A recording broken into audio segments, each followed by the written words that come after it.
BRT 13 आपने दिया होगा, उम्मीद है कि पेपर बहुत अच्छा हुआ होगा। और हम लोग देखते हैं, पहला क्वेश्चन है 101, how many statement are true for Henking's experiment for sex determination.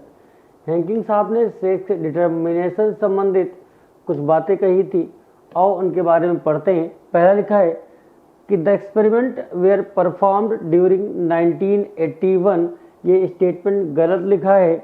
Henking साहब ने अपना एक्सपेरिमेंट सेक्स डिटर्मिनेशन से संबंधित जो किया था वो 1981 में नहीं किया था, बल्कि कब किया था, 1891 में। तो पहली बात तो गलत लिखी है। He traced specific nuclear structure all through spermatogenesis in few insect, एकदम सही लिखा है। कुछ इंसेक्ट में स्पर्मेटोजेनेसिस, स्पर्म बनने की प्रक्रिया, उस समय ये कुछ स्पेसिफिक न्यूक्लियर स्ट्रक्चर को इन्होंने देखा था 1891 में। किस पर काम किया था, इंसेक्ट पर, बिल्कुल सही लिखा है। He observed that 25% of the sperm receive a particular factor which he named X body, गलत लिखा है। जैसे मान लो टोटल 2 स्पर्म बने तो एक ऐसा होता था जिसमें एक्स बॉडी होती थी, एक में नहीं, मतलब 50% में वो एक्स बॉडी प्रेजेंट होती थी। यहाँ 25% लिखा है, इसलिए क्या है भैया, गलत। Hanking gave a name to this structure as the X body, but he could not explain its significance. Hanking साहब ने जो न्यूक्लियर बॉडी देखी थी उसको एक्स बॉडी कहा था, लेकिन इसके महत्व को समझा नहीं पाए थे।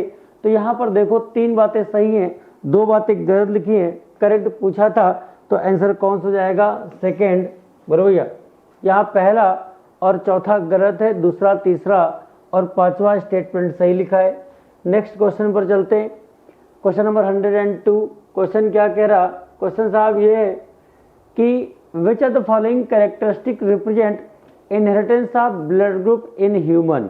देखो भैया, ब्लड ग्रुप में कौन कौन सी बातें हैं। क्या डोमिनेंस का फैक्टर पाया जाएगा, बिल्कुल पाया जाता है। कैसे, आपने सुना होगा IA और IB तो इक्वल हैं, लेकिन ये डोमिनेंट है किसके ऊपर, O के ऊपर, तो डोमिनेंस का सिद्धांत है।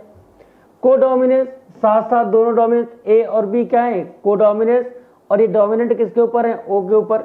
मल्टीपल एलील, ये सिद्धांत भी पाया जाएगा, मल्टीपल एलील की प्रॉपर्टी भी पाई जाएगी, एक जीन के 2 से ज्यादा एलील हो जाना। लेकिन इनकम्प्लीट डोमिनेंस या पॉलीजेनिक इनहेरिटेंस यहाँ पर नहीं होगा। पहला, दूसरा, तीसरा सही है, सेकेंड आंसर हो जाएगा। क्वेश्चन नंबर 103 पर चलते हैं। क्वेश्चन नंबर 103 क्या कह रहा है, स्टेटमेंट पहला लिखा है, मेंडल कंडक्टेड आर्टिफिशियल पॉलिनेशन या cross pollination experiment using several true breeding P plant. जब मटर के पौधे पर मेंडल साहब काम कर रहे थे 1856 से 1863 के बीच में, तो उन्होंने जो क्रॉस करवाए थे ट्रू ब्रीडिंग के वैरायटी के बीच में करवाया था। तो पहला स्टेटमेंट बिल्कुल सही लिखा है। दूसरा, Mendel selected 7 true breeding, 7 true breeding नहीं बल्कि 14 ट्रू ब्रीडिंग प्लांट वैरायटी को चुना था और पेयर के रूप में चुना था। जैसे टाल ड्वार्फ, एक वैरायटी टाल, दूसरी ड्वार्फ, एक जोड़ी हो गया हाइट के लिए। हाइट के लिए 2 कैरेक्टर हो गए, या तो टालनेस या ड्वार्फनेस, और दोनों क्या है, कंट्रास्ट कैरेक्टर। तो 7 नहीं बल्कि 14 होना चाहिए। आंसर गलत लिखा है। पहला स्टेटमेंट सही है, दूसरा स्टेटमेंट गलत है। 103 का आंसर हो जाएगा पहला वाला। क्वेश्चन नंबर 104 पर चलते हैं।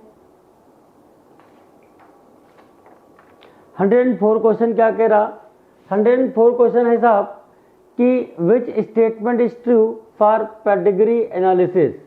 पेडिग्री एनालिसिस के लिए कौन सी बात यहाँ पर सही लिखी है, this was based on heritability of certain characteristic feature in a family. कहते हैं ह्यूमन के केस में, अगर ह्यूमन के बारे में कोई बीमारी का अध्ययन करना है तो ह्यूमन का जो जनरेशन टाइम बहुत ज़्यादा होता है। अब एक वैज्ञानिक ने काम करना शुरू किया, मान लो हीमोफीलिया पर काम करना शुरू किया, दादा पर काम कर लिए, पापा पर कर लिए, बच्चों पर कर लिए, लेकिन दादा के पिताजी पर करना तो वैज्ञानिक उतना साल खुद नहीं जिंदा रह पाएगा। तो भैया, तो यहाँ क्या करते हैं, पीढ़ी दर पीढ़ी पढ़ते हैं, पेडिग्री एनालिसिस करते हैं। Control crosses were not possible in human, so inheritance pattern study from family history was study. एकदम सही बात, दोनों बातें सही लिखी हैं कि हमने कहा कि ह्यूमन में कंट्रोल क्रॉस करना तो संभव नहीं है, तो उसके लिए क्या करते हैं, जो पीढ़ी दर पीढ़ी बीमारी जा रही है उसका क्या करते हैं, पेडिग्री एनालिसिस करते हैं। Analysis of inheritance of particular trait in several generation of family is called pedigree analysis. सारी बातें सही लिखी हैं, तो इसका आंसर 104 का कौन सा हो जाना चाहिए, 104।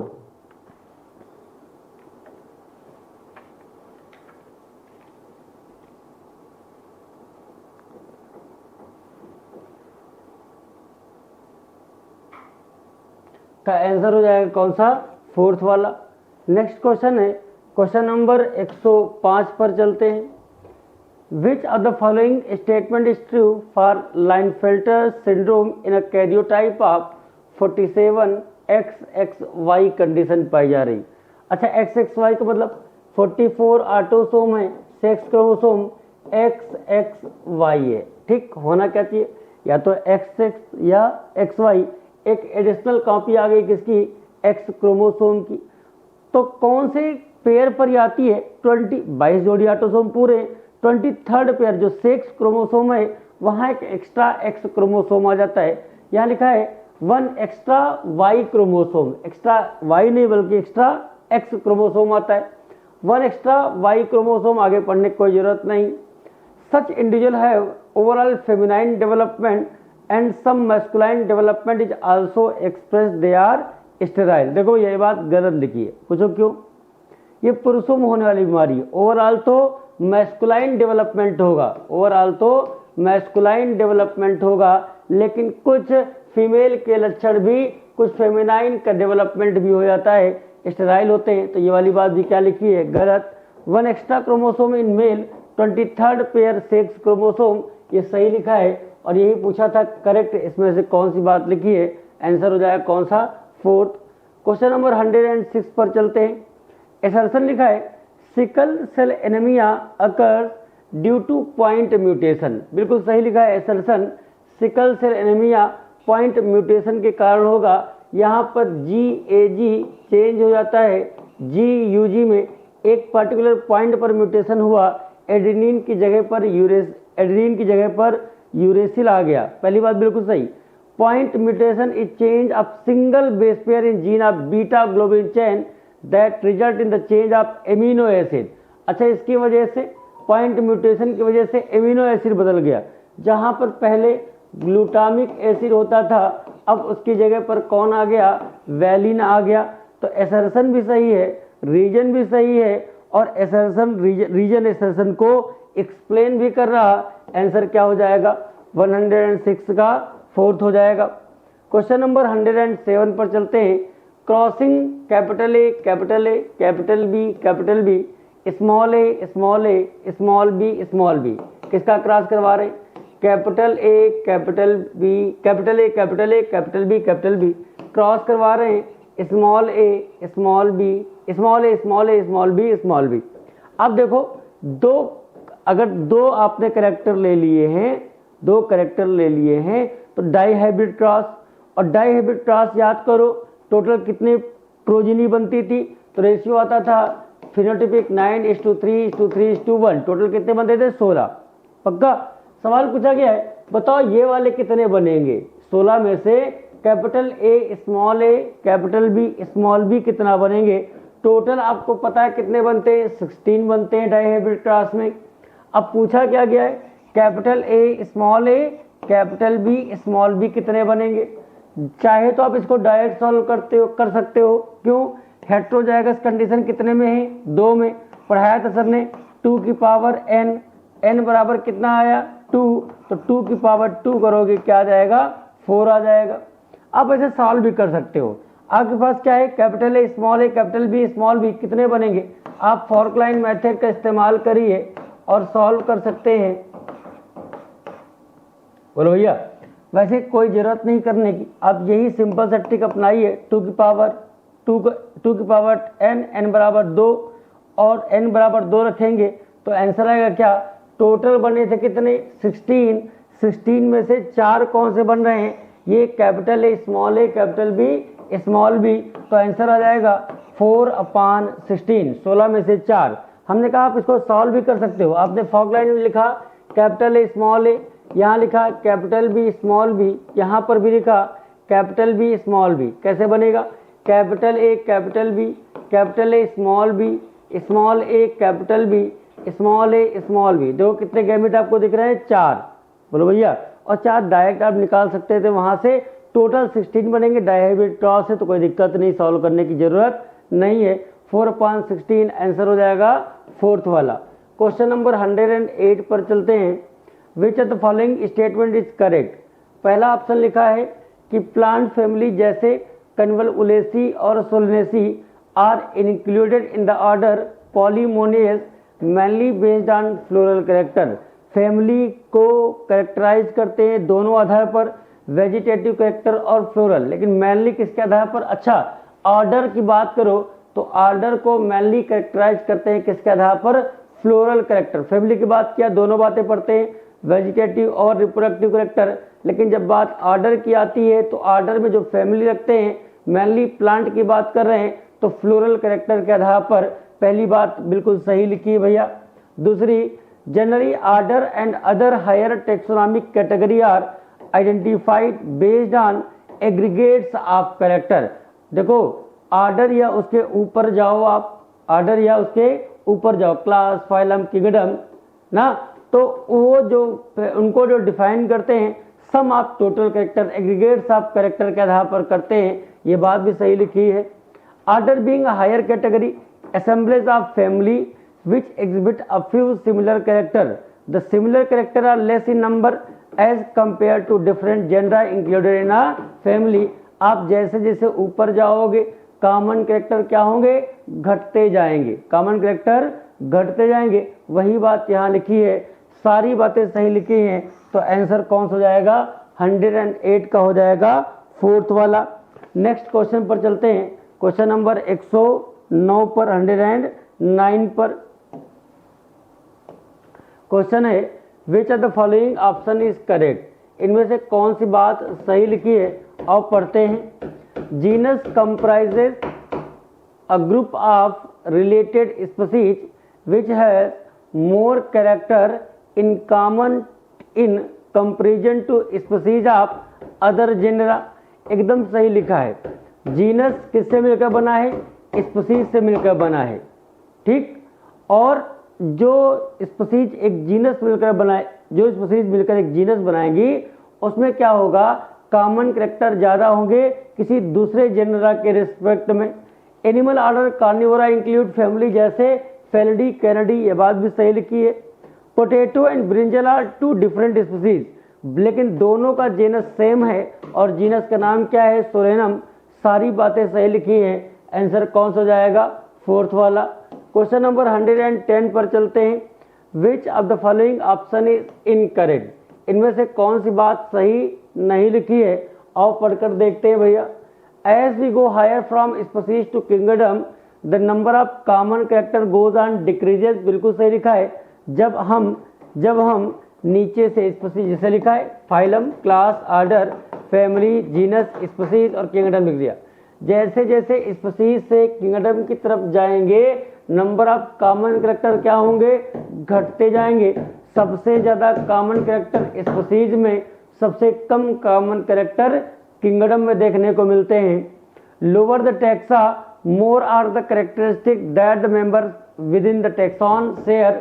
बिल्कुल ठीक बात लिखी है। जो सबसे स्मॉलेस्ट टैक्सॉन का नाम क्या होगा? स्पीशीज। हाईएस्ट कैटेगरी का नाम किंगडम। कहते हैं कि जितना छोटा टैक्सॉन है उतना उसके मेंबर में उतने ज्यादा क्या होंगे भैया? उतने ज्यादा कैरेक्टर एक जैसे मिल रहे होंगे, क्योंकि ऊपर जा रहे हैं तो कॉमन कैरेक्टर घटते जाते हैं। Higher the category greater the difficulty of determining the relationship to other taxa at the same level. ये बात भी क्या लिखी है? एकदम सही लिखी है। जितना बड़ा कैटेगरी होगी, मान लो फाइलम में चले गए या किंगडम में चले गए, तो एक किंगडम और दूसरे किंगडम में जब आप तुलना करोगे तो क्या होगा? आपको संबंध स्थापित करने में बहुत दिक्कत आएगी। वही बात लिखी है, तो कोई बात तो यहाँ गलत नहीं लिखी। आंसर कौन सा हो जाएगा? फोर्थ वाला हो जाएगा। क्वेश्चन नंबर 111 पर चलते हैं। स्टेटमेंट लिखे हैं और पढ़कर हम लोग देखते हैं कौन सी बात सही लिखी है। पहला स्टेटमेंट लिखा है कि the taxonomic study of various species of plant and animal are useful in agriculture, forestry, industry and in general for knowing our bio resources and their diversity. कहते हैं अलग अलग स्पीसीज चाहे प्लांट की हो एनिमल की हो, उनकी जो टैक्सोनॉमिक स्टडी है उसमें फ़ायदा क्या होगा, क्योंकि साइंस का उद्देश्य है ह्यूमन को किसी न किसी तरह से फ़ायदा पहुंचाना। तो फ़ायदा कहाँ पर हो सकता है, एग्रीकल्चर में हो सकता है, फॉरेस्ट्री में हो सकता है, इंडस्ट्री में बहुत सारे फायदे हो सकते हैं। दूसरी बात, classes comprising animal like fishes, amphibian, reptile, bird, mammal constitute the next higher category called phylum. बिल्कुल सही बात है, हमने पढ़ रखा है kingdom, phylum, class, order, family, genus, species. तो क्लास मिलकर क्या बनाते हैं, फाइलम एनिमल में, और प्लांट में फाइलम की जगह पर डिवीजन शब्द का इस्तेमाल किया जाता है। तो पहला और दूसरा दोनों ही स्टेटमेंट सही लिखे हैं, तो आंसर क्या हो जाएगा, थर्ड वाला हो जाएगा। क्वेश्चन नंबर 112 पर चलते हैं। 112 है, nomenclature is governed by certain universal rule, which one of the following is contrary to the rule of nomenclature. कौन सी बात नॉमेनक्लेचर के जो नियम है उसके विरुद्ध है। आओ पढ़ते हैं। The name are written in Latin and are italicized, बिल्कुल सही लिखा है। When written by hand the name are to be, अलग अलग अंडरलाइन, ये बात भी सही लिखी है।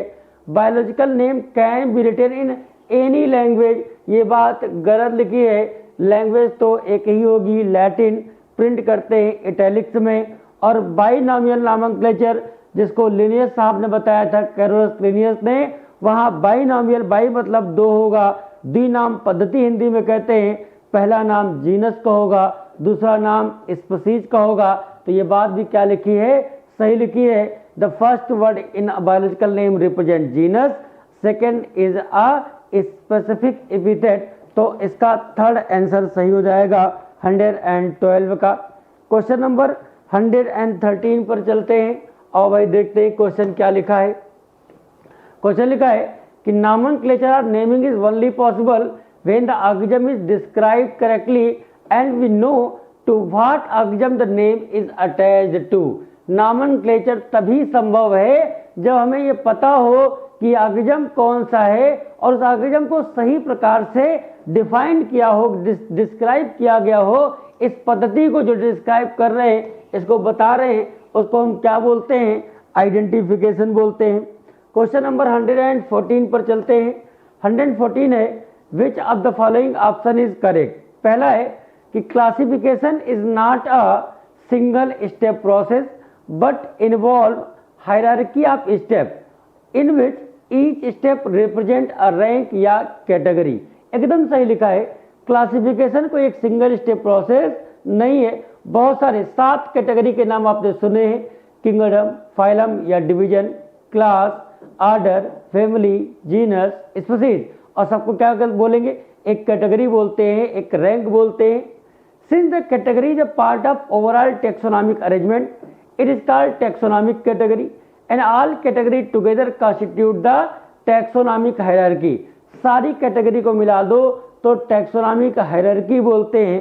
याद करो, अभी लिखा था किंगडम, फाइलम या division, class, family, order, family, genus, species, ये सब मिलकर क्या बनाएंगी, टैक्सोनॉमिक हायरार्की बनाएंगी। और अगर नीचे जा रहे हैं तो डिसेंडिंग ऑर्डर है, ऊपर जा रहे हैं तो असेंडिंग ऑर्डर है। तीसरा ऑप्शन लिखा है, each category refer to as unit of classification in fact represent a rank and is commonly termed as taxon. सारी की सारी बातें सही लिखी हैं, लिखिए तो आंसर कौन सा हो जाएगा, फोर्थ वाला हो जाएगा। नेक्स्ट क्वेश्चन पर चलते हैं।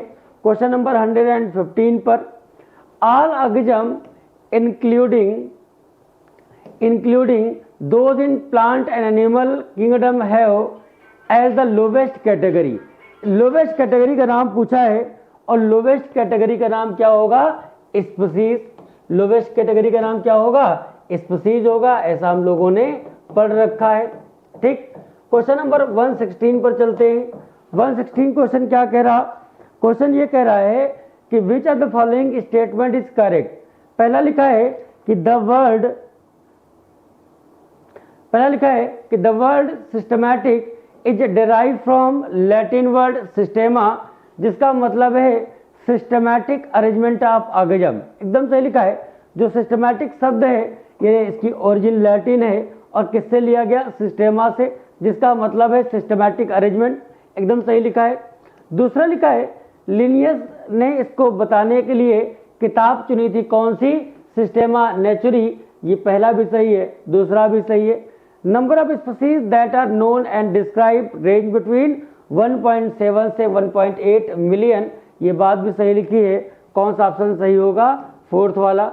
Question number 119, read the following statement and select the correct option. पहला है earlier classification system include bacteria, blue green algae, fungi, mosses, fern, gymnosperm, angiosperm, इन सबको रखा गया था किंगडम प्लांट के अंतर्गत। बिल्कुल सही लिखा है, बिल्कुल सही लिखा है।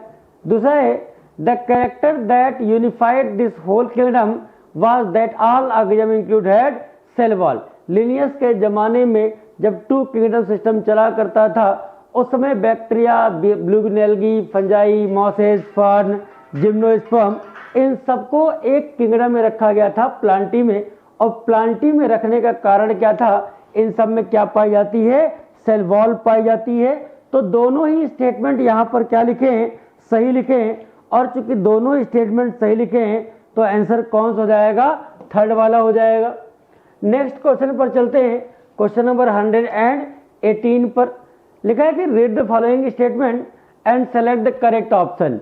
पहला क्या लिखा है, पहला स्टेटमेंट है in modern classification kingdom protista had brought together Chlamydomonas and chlorella with paramecium and Animalia. बिल्कुल सही लिखा है। फाइव किंगडम सिस्टम में क्लैमाइडोमोनास और क्लोरेला को कहाँ रखेंगे, प्रोटिस्टा में। साथ ही साथ अमीबा और पैरामीशियम को भी कहाँ रखेंगे, किंगडम प्रोटिस्टा में। सारे के सारे यूनिसेलर यूकैरियोट प्रोटिस्टा में रख दिए गए। ये बात दूसरी है कि पहले जमाने में क्लैमाइडोमोनास और क्लोरेला को किंगडम प्लांटी में एल्गी के अंतर्गत पढ़ते थे, अमीबा और पैरामीशियम को किंगडम एनिमलिया में पढ़ते थे। लेकिन आज के समय में इन सबको प्रोटिस्टा में पढ़ा जाता है। और प्रोटिस्टा में पढ़ने का कारण है कि सारे के सारे ये क्या हैं, unicellular eukaryote. In two kingdom classification system Chlamydomonas and Chlorella placed in algae within plant both having cell wall. एकदम सही लिखा है कि क्लैमाइडोमोनास और क्लोरेला को टू किंगडम में प्लांटी के अंतर्गत रखा गया था क्योंकि वहां पर क्या पाई जाती है, सेल वॉल पाई जाती है। तो 118 में दोनों ही स्टेटमेंट सही हैं और दोनों स्टेटमेंट सही लिखे हैं। तो आंसर कौन सा हो जाएगा, थर्ड वाला हो जाएगा। क्वेश्चन नंबर 119 पर चलते हैं। 119 है which of the following option is incorrect. इनमें से कौन सी बात सही नहीं लिखी है। पहला है Aristotle was the earliest to attempt a more scientific basis for classification. पहली बार वैज्ञानिक आधार पर जीवों को क्लासिफाई करने का काम अरिस्टोटल ने किया था। उनके पहले तो जो क्लासिफिकेशन थे वो आवश्यकता के आधार पर थे, रोटी कपड़ा और मकान के आधार पर जीवों को क्लासिफाई करते थे। लेकिन पहली बार अरिस्टोटल साहब ने जो वैज्ञानिक आधार पर क्लासिफिकेशन किया था, इन्होंने क्या किया था, second option, Aristotle used simple morphological character to classify plant into tree, shrub and herb. He also divided animal into two groups which had red blood and those did not. एकदम सही बात है। अरिस्टोटल ने plant को 3 भागों में बांट दिया, ट्री, श्रब और हर्ब। एनिमल को 2 भागों में, जिनमें ब्लड, जिनका खून लाल था, इनाइमा, जिनका खून लाल नहीं था, anaima. In Linnaeus time a two kingdom system of classification with Plantae and Animalia was develop.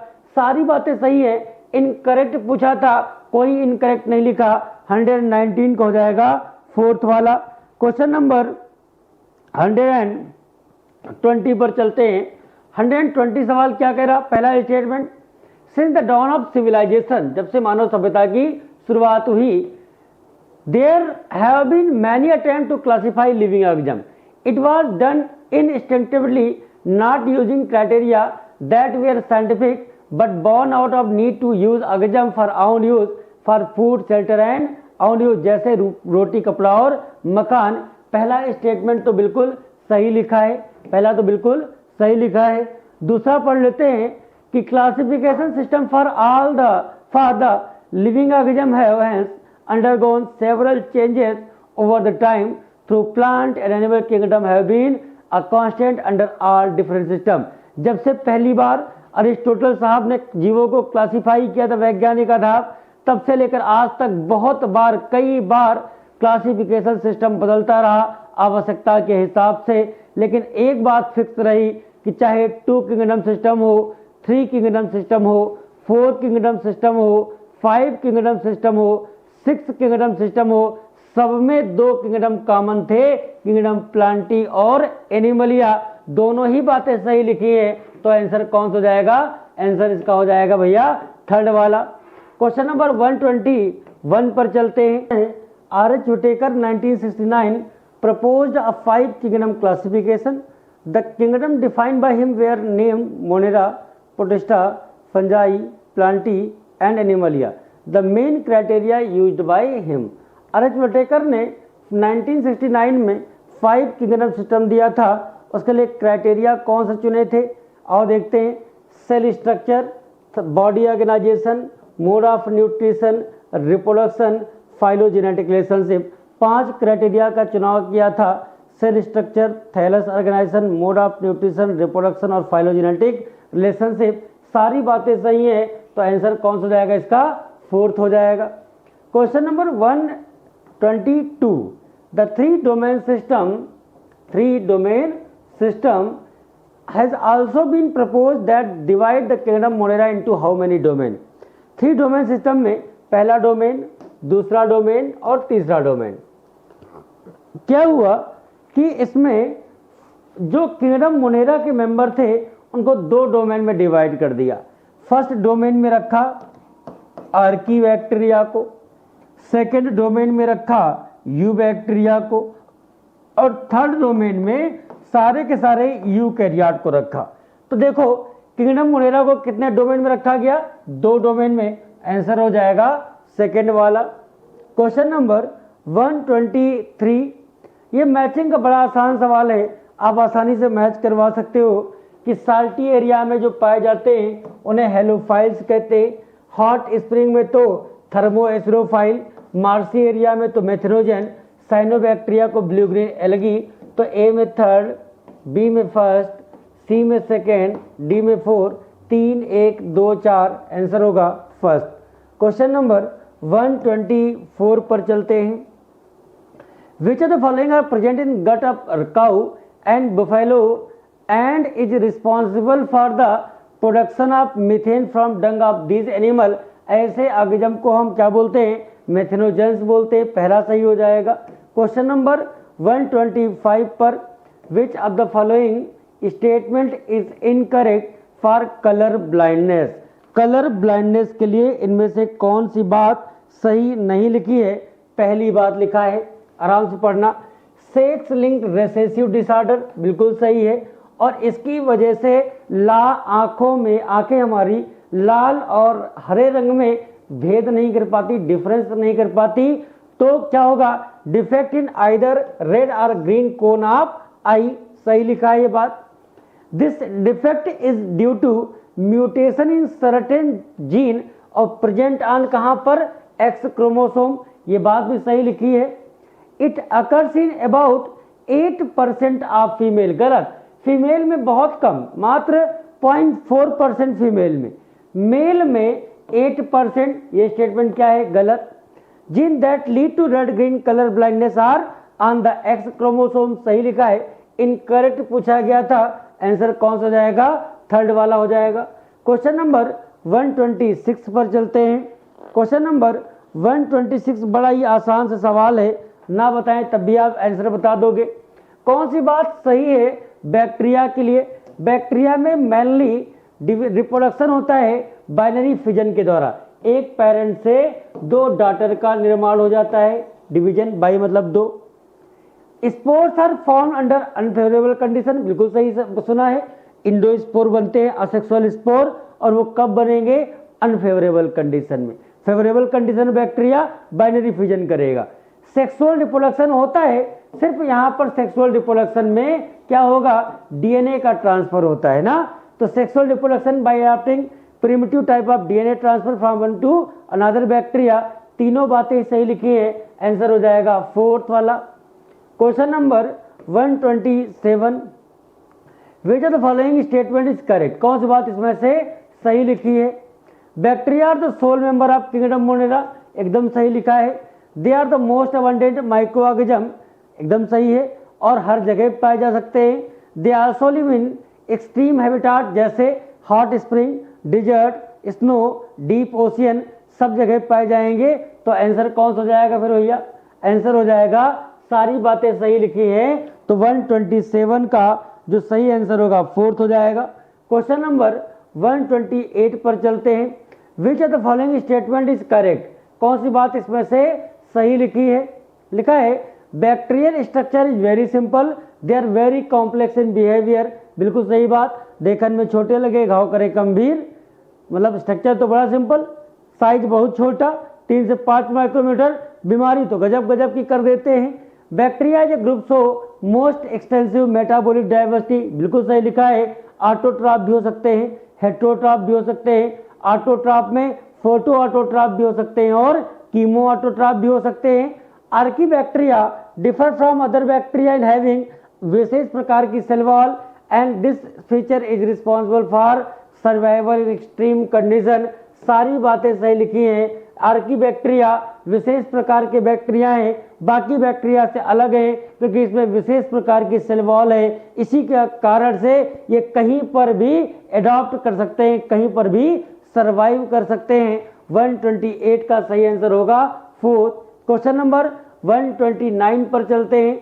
129 सवाल क्या कह रहा, विच of the following statement is incorrect about kingdom protista, protista के लिए कौन सी बात यहाँ पर सही नहीं लिखी है, और पढ़कर देखते हैं। All single celled eukaryote are placed under Protista but the boundaries of this kingdom are not well defined, बिल्कुल सही लिखा है।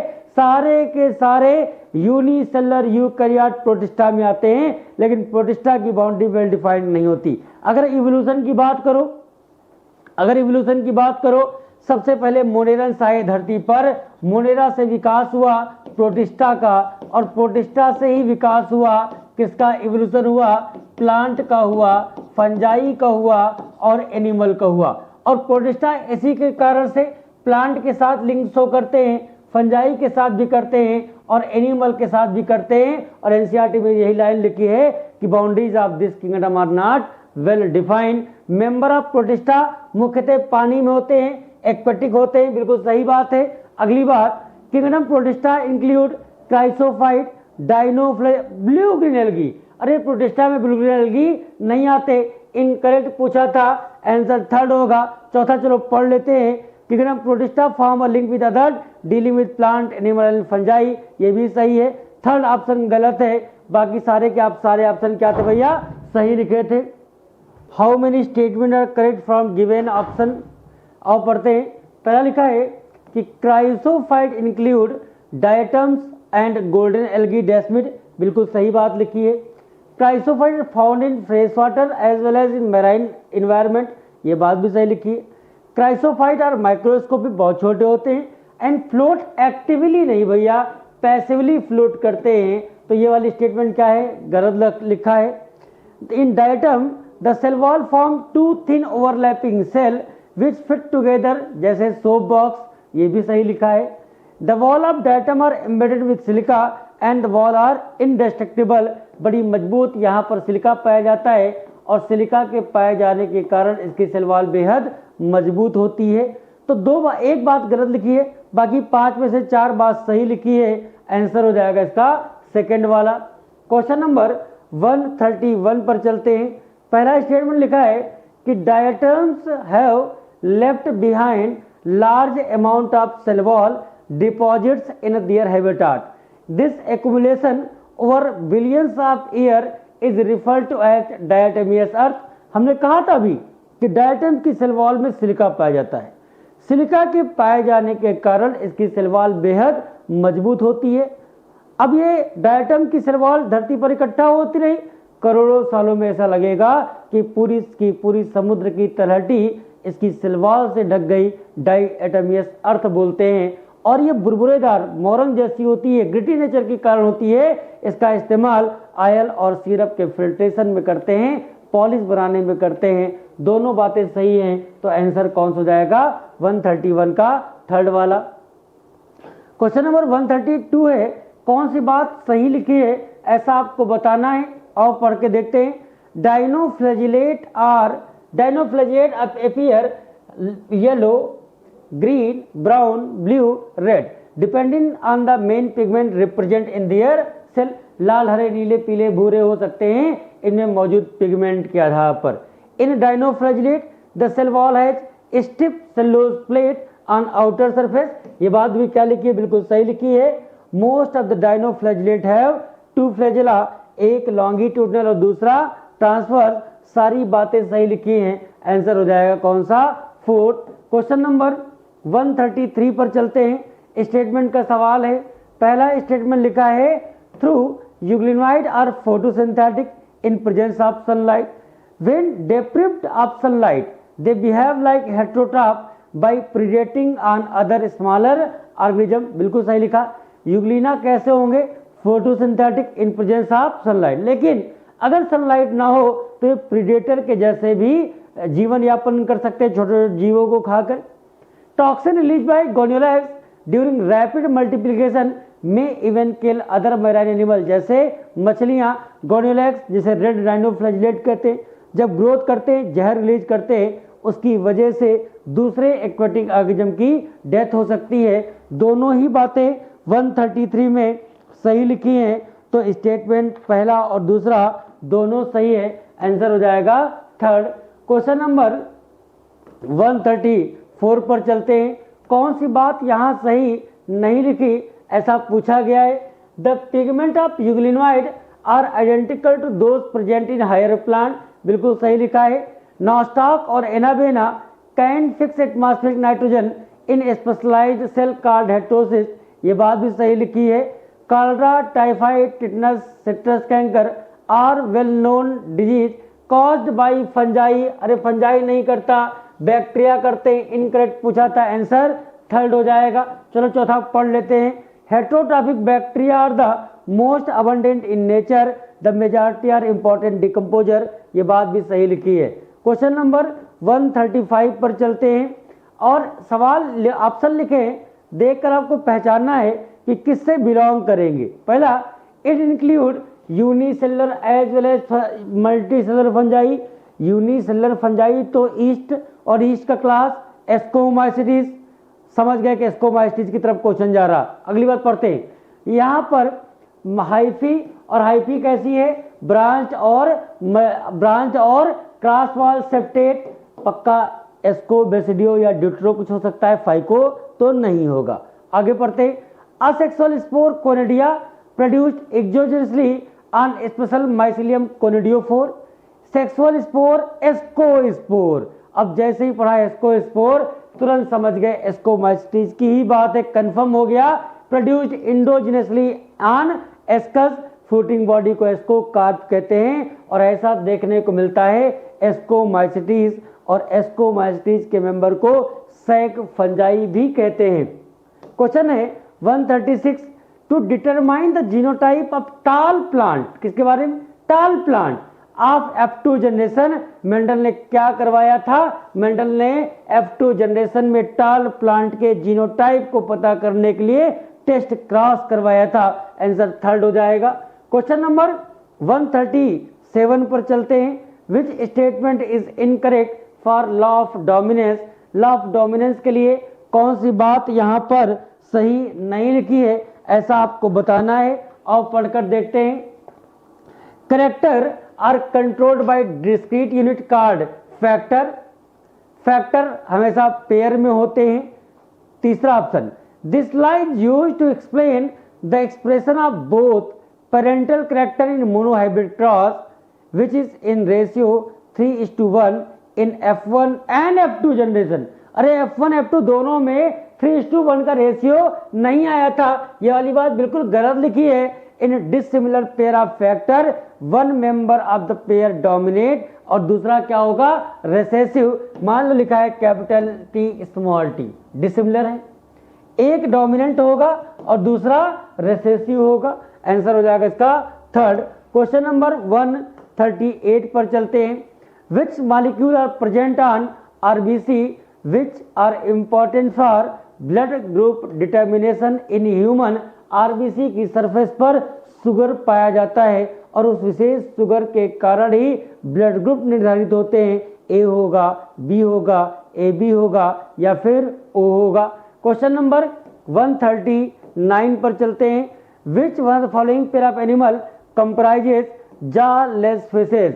इनमें कौन ऐसी हैं जिसके अंतर्गत जॉलेस फिश आती हैं, और जॉलेस फिश तो आती है लैम्प्रे और हैग फिश का नाम सुना होगा। आंसर इसका होगा कौन सा, सेकंड वाला हो जाएगा। Question number 140 142 alleles are gene pair located on.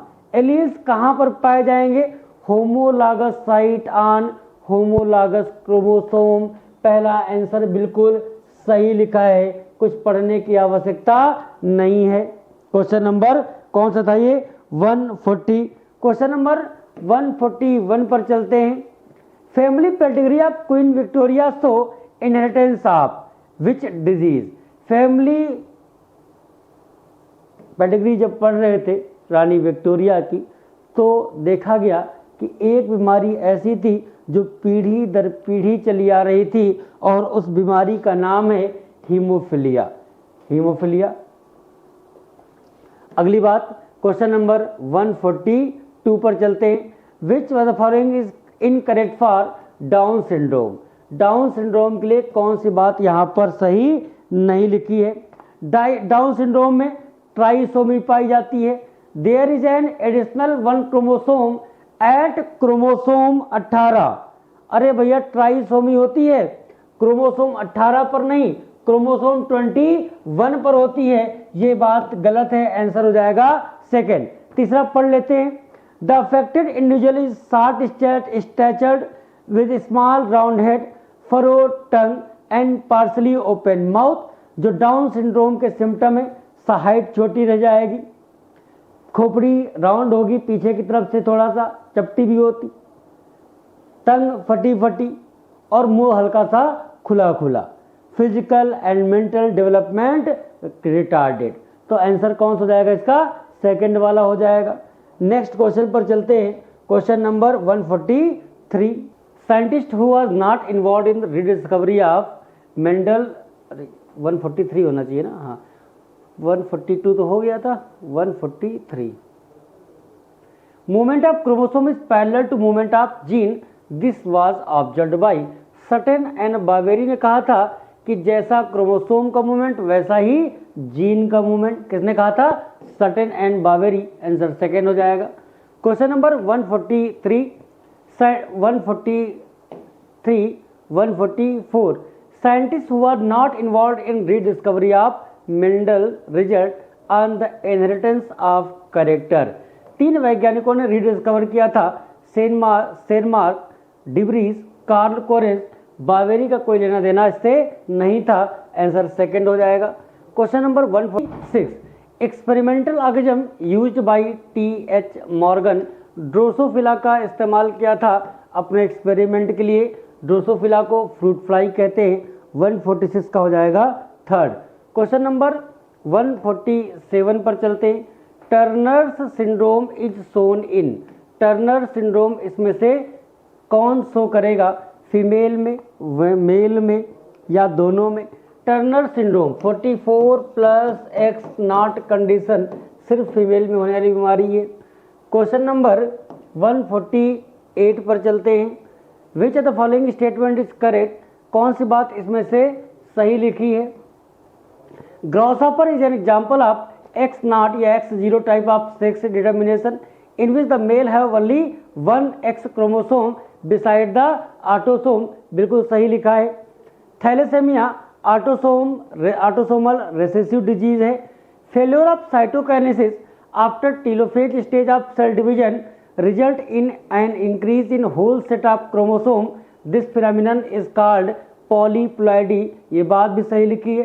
Telophase के बाद, कैरियोकाइनेसिस के बाद अगर साइटोकाइनेसिस ना हो तो पूरा का पूरा सेट बढ़ जाता है, इसको पॉलीप्लॉइडी कहते हैं। 148 में सारी आंसर सही हैं, आंसर हो जाएगा 4।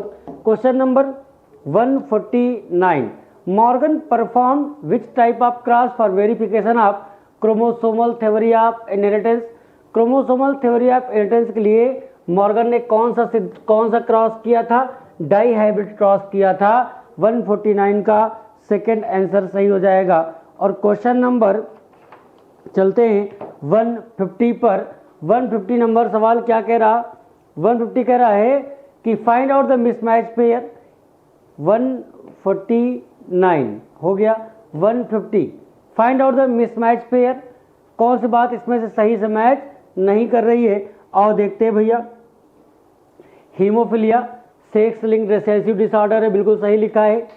सिस्टिक फाइब्रोसिस ऑटोसोमल रिसेसिव बीमारी है। Down syndrome trisomy 21 Turner syndrome Y linked disease है, ये गलत लिखा है ना। Turner syndrome Y linked disease ये गलत लिखा है, तो आंसर हो जाएगा 4। क्वेश्चन नंबर 151, यहाँ पर बड़ा आसान सा सवाल है मैचिंग का। हम जानते हैं कि फाइकोमाइसिटीज को हम एल्गल फंजाई, एस्कोमाइसिटीज को सैक फंजाई, बेसिडियो को हम बोलते हैं क्लब फंजाई, ड्यूट्रोमाइसिटीज को इम्परफेक्ट फंजाई। ए में सेकेंड, बी में फर्स्ट, सी में 4 और डी में थर्ड। 2 1 4 3, 2 1 4 3 आंसर होगा फर्स्ट। क्वेश्चन नंबर 152 पर चलते हैं। Under suitable condition slime mode form and aggregation, और उसको हम बोलते हैं एग्रीगेशन को क्या? प्लाज्मोडियम। क्या बोलते हैं? इकट्ठा हो जाते हैं और प्लाज्मोडियम का निर्माण करते हैं। Which may grow and spread over several feet, ये प्लाज्मोडियम ग्रो करके कई फीट तक फैल सकता है। During condition plasmodium differentiate, during unfavourable condition plasmodium differentiate and form fruiting body, और फ्रूटिंग बॉडी के टिप पर स्पोर पाए जाते हैं। तो plasmodium feet unfavourable fruiting body, answer हो जाना चाहिए 152 का सेकंड वाला।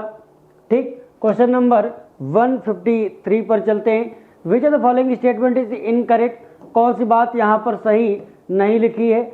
Bryophyte include various mosses and liverwort that are found commonly growing in moist shaded area in the hills, सही लिखा है। Bryophyte are also can live in soil but are dependent for water for sexual reproduction, ये भी सही लिखा है। The plant body of bryophyte is less differentiated then that of algae, bryophyte की body algae की तुलना में ज़्यादा डिफरेंशिएट होती है।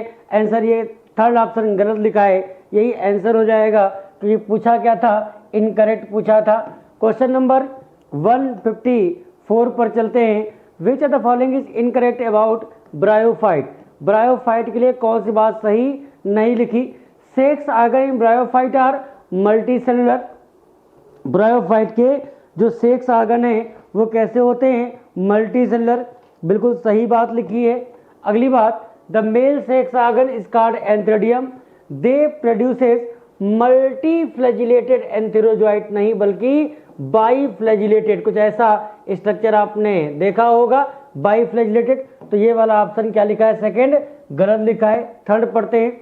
The female sex organ called archegonium is flask shape and produces single egg, सही लिखा है। The sporophyte is not freely ring but attach to photosynthetic gametophyte, ये बात भी सही लिखी है, सेकंड गलत था।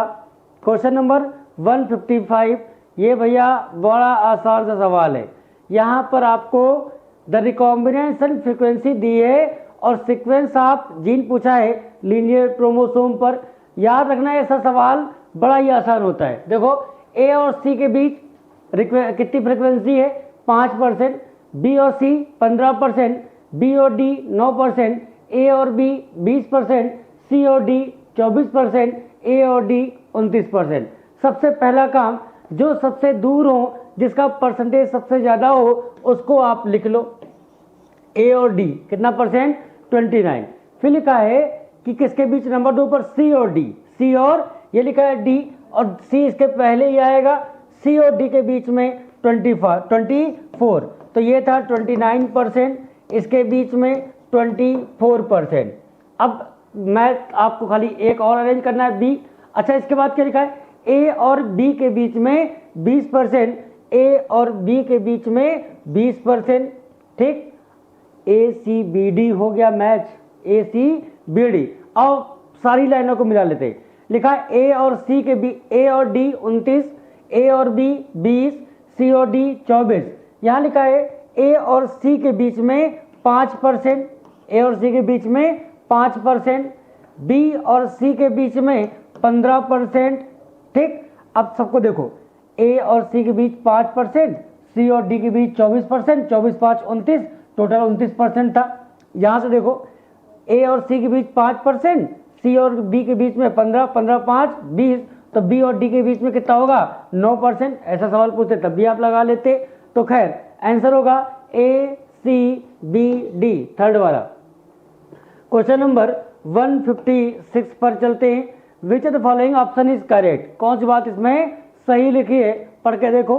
Bryophyte in general are of little economic important but some mosses provide food for herbaceous mammal bird and other animal, एकदम सही लिखा।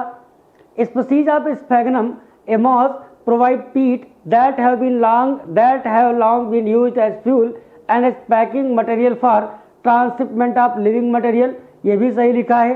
Mosses along with lichen are the first organism to colonize rock and hence are of great ecological importance। साथ ही सारी की सारी बातें सही लिखी हैं। 156 का सही आंसर हो जाएगा 4। क्वेश्चन नंबर 157, स्टेटमेंट पहला है कि the liverwort usually grow in moist shady habitat, जैसे नदिया किनारे, bank of stream, marshy ground, damp soil, bark of tree and deep in the wood, एकदम सही लिखा है। The plant body of liverwort is thalloid, जैसे Marchantia. The thallus is dorsiventral, जमीन से जुड़ा होगा किसके द्वारा? राइजोइड के द्वारा। दोनों ही स्टेटमेंट सही लिखे हैं। आंसर कौन सा होगा? थर्ड। क्वेश्चन नंबर 158, कौन सी बात सही लिखी है ऐसा पूछा गया है, और पढ़कर देखते हैं। The leafy member of liverwort have tiny, छोटी छोटी leaf like appendages in stem like structure in 2 row, एकदम देखो ये बात क्या लिखी है भैया, ये बात क्या लिखी है? स्टेम लाइक स्ट्रक्चर पर लीफ लाइक अपेंडेजेस कितने रो में लगे हैं? 2 रो में लगे, सही लिखा है। Asexual reproduction in liverwort takes place by fragmentation of thallus या स्पेशलाइज्ड स्ट्रक्चर, जिन्हें जेम्मी कहते हैं। जेम्मी ग्रीन कलर के हैं, मल्टी सेलुलर हैं, असेक्सुअल बर्ड कहलाते हैं, और जिस स्ट्रक्चर पर लगे उसे जेम्मा कप कहते हैं। जेम्मा कप थैलस पर होता है। सारी बातें सही, आंसर 4th हो जाएगा 158 का। क्वेश्चन नंबर 159 पर चलते हैं। Which of the following statement is incorrect? कौन सी बात इसमें से सही नहीं लिखी है? आओ भैया पढ़कर देखते हैं कौन सी बात सही नहीं लिखी है। The mosses have an elaborate mechanism of spore dispersal, ये बात तो सही लिखी है, इनकरेक्ट पूछा था। दूसरा, sporophyte in mosses is less elaborate than that in liverwort, ये बात गलत लिखी है। मॉसेस में स्पोरोफाइट लिवरवर्ट की तुलना में ज्यादा डिफरेंशिएट होगी, इनकरेक्ट है, सेकेंड आंसर होगा। फिनेरिया पॉलीट्राइगम स्फैगनम मॉसेस के एग्जाम्पल हैं, और वेजिटेटिव रिप्रोडक्शन मॉसेस में फ्रेगमेंटेशन या सेकेंडरी प्रोटोनोमा में बडिंग के द्वारा होगा, आंसर सेकेंड। क्वेश्चन नंबर 160 पर चलते हैं। मैचिंग का आसान सा सवाल है। टेरिडोफाइटा को 4 क्लास में बांटा गया, साइलोप्सिडा, लाइकोप्सिडा, स्पिनोप्सिडा और टेरोप्सिडा में बांटा गया। देखो भैया, साइलोप्सिडा का मेंबर कौन होगा? पढ़ने की जरूरत नहीं, साइलोटम हो जाएगा। तो ए में कौन सा हो गया? 4th वाला हो गया। ए में कौन सा हो गया? 4th। लाइकोप्सिडा का एग्जाम्पल है सिलेजिनेला और लाइकोपोडियम। बी में कौन सा हो जाएगा? 1। स्पिनोप्सिडा में इक्विसिटम आता है, सी में 2nd, और टेरोप्सिडा में डायोप्टेरिस, टेरिस और एडियंटम, डी में कौन सा हो जाएगा, डी में हो जाएगा, डी में थर्ड हो जाएगा। ठीक, 4 1 2 3, 4 1 2 3, आंसर बोलो सेकंड हो जाएगा। Question number 161, the pathogen Microsporum is responsible for ringworm disease in human, belong to same kingdom of organism that are. अच्छा बताओ, माइक्रोस्पोरम का किंगडम फंजाई, और देखो फंजाई कहाँ लिखा है, राइजोपस भी किंगडम कौन सा, फंजाई, आंसर बोलो third. Question number 162, in bryophyte and pteridophyte transport of male gamete require, ब्रायो pteridophyte में मेल गैमीट के ट्रांसफर के लिए किसकी आवश्यकता है, पानी की आवश्यकता होती है, सेकेंड आंसर हो जाएगा। Question number 163, the circulatory system in which the blood is pump out from the heart and the cell and tissue are directly bathed in it, इस प्रकार के सर्कुलेटरी सिस्टम को हम क्या बोलते हैं, ओपन टाइप का बोलते हैं। क्वेश्चन नंबर 163 का पहला आंसर हो जाएगा। क्वेश्चन कह रहा है animal in which body cavity is not lined by mesoderm, इसकी जगह पर the mesoderm is present as scattered pouches in between ectoderm and endoderm, ये कंडीशन कहलाती है सर सीडोसिलोमेट, बॉडी वॉल और गट वॉल के बीच में मेसोडर्म क्या होगा, पाउचेस के फॉर्म में पाई जाती कंडीशन सीडोसिलोमेट, फाइलम एस्के हेलमिंथीज में। क्वेश्चन नंबर 165, बताओ कौन सी बात, कौन सा ऑप्शन सही लिखा है, Mendel's first lies law of dominance एकदम सही लिखा है, और ये मोनोहाइब्रिड क्रॉस पर आधारित है, एसर्शन भी सही लिखा है, रीजन भी सही लिखा है, लेकिन दोनों में कोई तालमेल नहीं है, तो आंसर हो जाएगा पहला वाला। क्वेश्चन नंबर 166 पर चलते हैं, in which of the following nitrogen skeleton is composed of calcium carbonate, corals का स्केलेटन कैल्शियम कार्बोनेट का बना होगा, सेकेंड आंसर हो जाएगा। Question number 167, choose wrong statement for symmetry of animal, sponges are mostly asymmetrical, कोई भी plane ऐसा नहीं होता जहां से काटने पर बॉडी दो इक्वल पार्ट में डिवाइड हो जाए, ये बात तो क्या लिखी है भैया, सही लिखी है, ये बात क्या लिखी है, सही लिखी है। दूसरी बात क्या लिखी है, क्या पूछा था इसमें, रॉन्ग स्टेटमेंट पूछा था ना, तो पहली बात तो सही है, when any plane passing through the central axis of the body divide the organism into two identical half, radial symmetry कहलाती है, किसी भी प्लेन से काटो चाकू सेंटर से पास हो बॉडी दो इक्वल पार्ट में डिवाइड हो जाए, radial symmetry. Coelenterate ctenophore and echinoderm have bilateral, ये गलत बात लिखी, इनमें रेडियल सिमेट्री होती है। एनिमल जैसे एनेल्डा आर्थ्रोपोडा रेडियल सिमेट्री, ये बात भी गलत लिखी है। The body can be divided into identical left and right half in only one plane exhibit bilateral symmetry, सही लिखा है। तीसरा और चौथा गलत है, और यही आंसर हो जाएगा 167 का फोर्थ हो जाएगा। क्वेश्चन नंबर 168 पर चलते हैं, कौन सी बात यहां पर सही लिखी है, ऐसा पूछा गया है, देखो भैया, an undifferentiated layer mesoglea is present in between ectoderm and endoderm in triploblastic, ये तो गलत लिखा है, पहला ऑप्शन क्या लिखा है, स्टेटमेंट गलत लिखा है। दूसरा, annelida mollusca arthropoda echinoderm hemichordate chordate coelomate, सही लिखा है। एस्केलमंथी सीरोसिलोमेट है, ये बात भी सही लिखी है। The animal in which the body cavity absent are called acoelomate, बिल्कुल सही लिखा है। प्लेटियमंथीज टू कार्डेटा डिप्लोब्लास्टिक, ना भैया डिप्लोब्लास्टिक होते हैं। तीन बातें यहाँ सही लिखी हैं, आंसर हो जाए कौन सा, थर्ड। और नेक्स्ट क्वेश्चन है question number 169, identify the wrong statement for Porifera from given statement, Porifera के लिए कौन सी बात यहाँ पर गलत लिखी है, पाएगा मेटामेरिक सेगमेंटेशन पाया जाएगा, गलत। नोटोकार्ड, अरे नोटोकार्ड तो बनती ही नहीं है, रॉन्ग स्टेटमेंट पूछा है। Primitive multicellular and have cellular level body आगे सही है। डाइसन इंट्रासेलुलर होगा, ये भी सही है। हर्माफ्रोडाइट है, फर्टिलाइजर इंटरनल होगा, ये बात भी सही है। गलत तो सिर्फ दो बातें हैं, पहली और दूसरी, और आंसर कौन सा हो जाएगा, इसका आंसर हो जाएगा फोर्थ वाला। क्वेश्चन नंबर 170 पर आते हैं।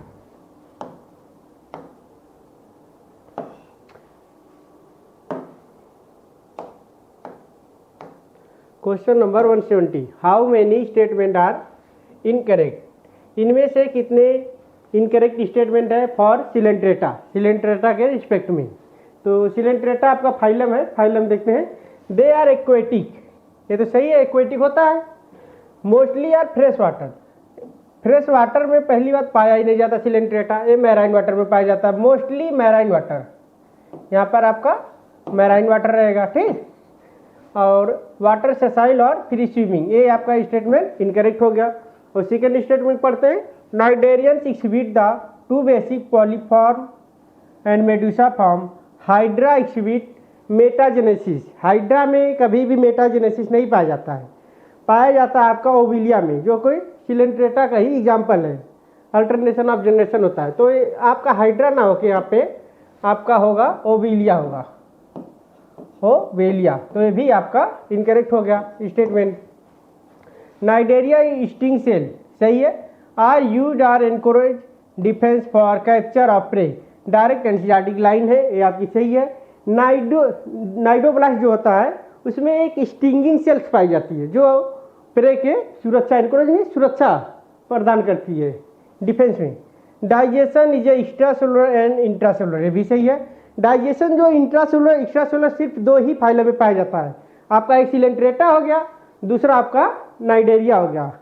आपका सिलेंट्रेटा हो गया, सिलेंट्रेटा हो गया एंड नाइडेरिया हो गया, नाइडेरिया, ठीक।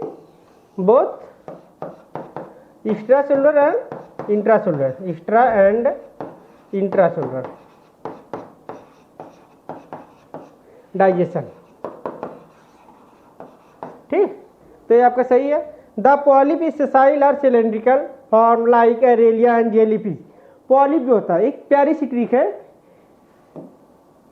ठीक। पीसीएस, पीसीएस है, पीसीएस HA, ठीक। इसका मतलब क्या हो गया, पॉलिप फॉर्म। पॉलिप सिलेंड्रिकल होता है, सेसाइल होता है, एग्जाम्पल हाइड्रा एंड एडमेसिया। तो आपका एरेलियन जेलीफिश दिया, एक ये तो सही दिया लेकिन एग्जाम्पल गलत दिया है। आपका यहाँ पे हाइड्रा होगा, हाइड्रा एंड जेलीफिश, सॉरी हाँ, हाइड्रा एंड एडमेसिया, एडमेसिया, ये सब एग्जाम्पल है। तो ये आपका इनकरेक्ट हो गया। मेडुसा फॉर अम्ब्रेला शेप सही है। मेडुसा जो होता है अम्ब्रेला से पाया जाता है, फ्री स्विमिंग भी होता है, लेकिन लाइक दिया एडमेसिया, एडमेसिया में नहीं पाया जाता है, ठीक। आपका अरेलिया और जेलीफिश में पाया जाता है, अरेलिया और जेलीफिश। तो ये भी आपका इनकरेक्ट हो गया स्टेटमेंट। अगला पढ़ते, polyp produce Medusa asexually, PMI, ये भी सही है। मेडुसा फॉर्म पॉलिप सेक्सुअली, ये भी सही। क्या पूछा गया है, इनकरेक्ट। फर्स्ट, सेकेंड, 1 2 3 4, 4 स्टेटमेंट आपका इनकरेक्ट है, मतलब फोर्थ ऑप्शन आपका यहाँ पे करेक्ट हो जाएगा। बहुत प्यारा क्वेश्चन था, पूरा सिलेंट्रेटा का इसमें ओवरव्यू आ गया है। सिलेंट्रेटा में डाइजेशन क्या पाया जाता है, एग्जाम्पल क्या होता है, कहाँ पाया जाता है, कि कौन सा वाटर पाया जाता है। नेक्स्ट क्वेश्चन की तरफ बढ़ते हैं। Question number 171, question number 171 matching का क्वेश्चन है। Physalia Portuguese man of war बोला जाता है, ए का 5, ठीक। एडमेसिया सी एनिमोन कहेंगे, सी एनिमोन, बी का 3, ऐसे आप करेंगे तो कंफ्यूजन नहीं होगा। पेंटूला सी पेन, सी का 2, गोर्गोनिया, गोर्गोनिया मतलब सी फैन, सी फैन होगा, ए सी फैन होगा। पेंटूला सी पेन हो गया, गोर्गोनिया सी फैन हो गया, ए हो गया, ए हो गया। फिर क्या बचा, मैंड्रिया मतलब ब्रेन कोरल, ए हो गया। डी का 2 हो गया आपका, और ई का 4 हो गया। देखिए कौन से करते हैं, 5 3rd 2nd किस्म दिया है, 5 3rd 1st हो गया, 5 3rd 1st 2nd 4th, 4th option आपका यहाँ पे करेक्ट हो जाएगा। आइए नेक्स्ट क्वेश्चन पर बढ़ते हैं। क्वेश्चन नंबर 172, क्वेश्चन नंबर 172 देखते हैं कौन सा क्वेश्चन है। मैचिंग का ये भी क्वेश्चन है, तो column first and column second को मैच करवाना इसमें है। टीनिया मतलब टेपवर्म, ए का थर्ड, टीनिया मतलब टेपवर्म, ए का थर्ड, ठीक। फैसियोला लीवर फ्लूक बोला जाता है, बी का 5, बी का 5। एस्काइरिस, एस्काइरिस क्या होता है? राउंड वर्म होता है। तो सी का फर्स्ट हो गया आपका उचेरिया, फाइलेरियल वर्म, सही। डी का 2 हो गया इंसाइक्लोस्टोमेटा मतलब हुक वर्म, ई का 4th।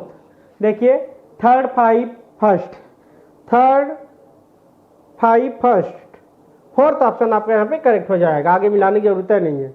नेक्स्ट क्वेश्चन पर बढ़ते हैं 173, क्वेश्चन नंबर 173 की तरफ।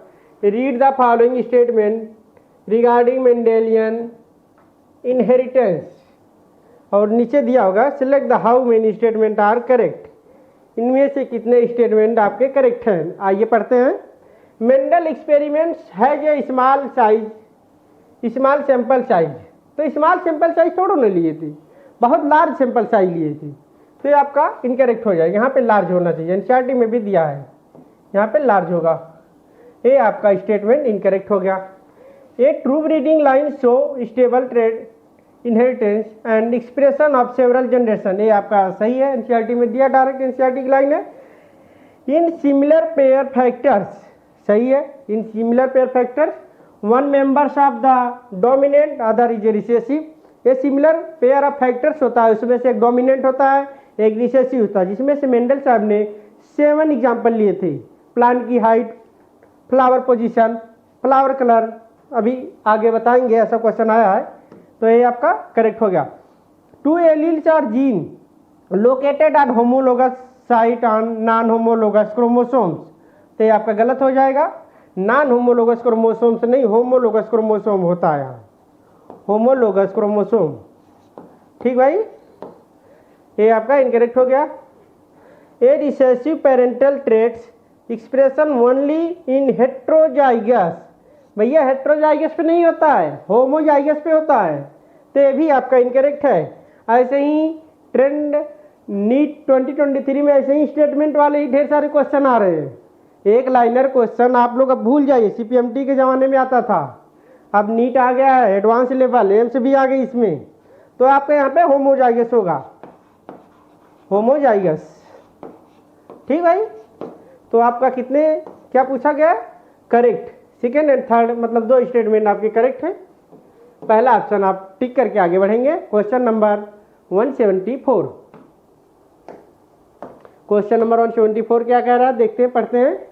एक कलर ब्लाइंड फीमेल, एक कोई कलर ब्लाइंड फीमेल है, कलर ब्लाइंड फीमेल है तो मतलब कि दोनों पर कैरियर नहीं हो सकती है, कैरियर का मतलब एक ही पे कलर ब्लाइंड का जीन होगा।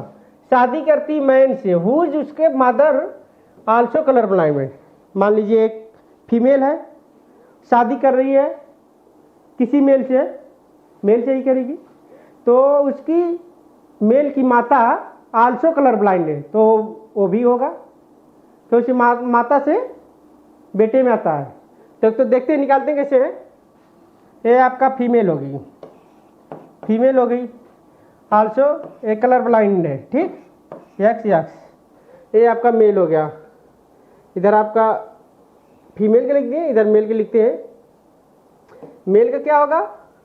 एक्स सी वाई, ठीक, देखते निकालते हैं।